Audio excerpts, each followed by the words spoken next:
And heat isn't just affecting the U.S. Scientists say July is set to be the Earth's hottest month in recorded history. Let's bring in Chief Meteorologist Ginger Zee and host of the 538 Politics podcast, Galen Druke, for more on the heat and how it's impacting voters. Thank you both for being here. Ginger, it's been a busy July for you. You and your team have been reporting on this all throughout the month.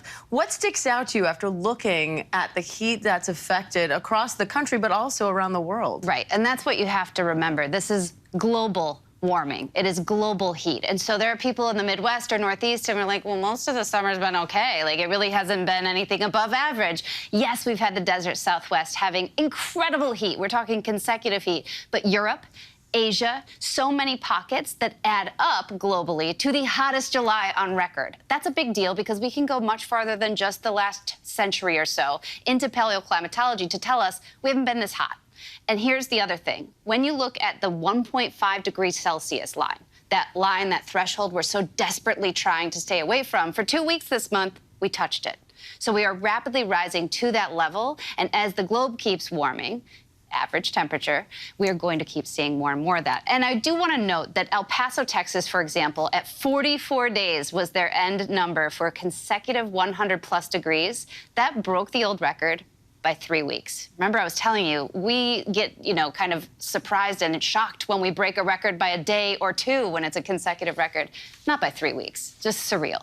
Now, is this climate change on display for us right now? Are there other causes behind this? And do we know what the domino effect is of having the heat be this high for so long in so many places? Right, so yes, the answer is yes, there is human influence for sure. We knew this year was going to be hot because of El Nino, but to see it turn out this way has the remarkable footprint of human amplified climate change. And that's what the scientists were saying. Virtually impossible to see records obliterated like this without human influence. So let's go ahead and go through some graphics. I think it's helpful just for people to kind of put these two things together. Go back to 1880. Look how warm we are in comparison. That little Dust Bowl period was certainly something, but nothing compared to the last 20 years or so. And people will say, come on, the Earth's been around for millennia, not 140 years. You're right. And with temperature has always gone CO2. So it follows it.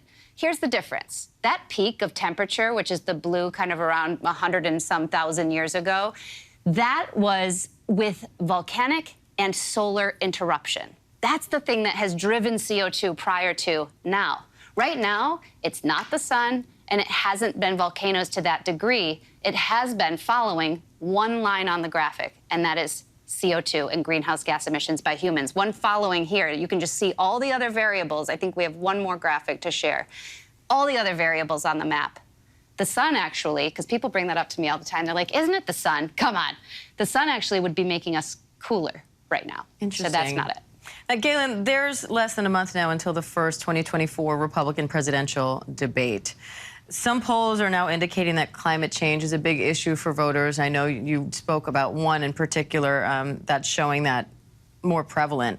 How are voters thinking about this issue of climate change in the context of the heat that we've seen for the month of July?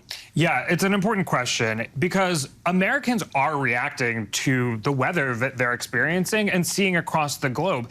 And they are acknowledging that it is the effects of climate change and, man-made climate change, essentially, when we look at polls. So a majority of Americans say that this summer is hotter. A majority of Americans even attribute some of the flooding we've seen, the more extreme weather we've seen, to climate change. More than 60% of Americans say that as a result of this heat, they're turning up the air conditioning, they're going outside less. So in these kind of smaller ways, Americans are today acknowledging that climate change is affecting them.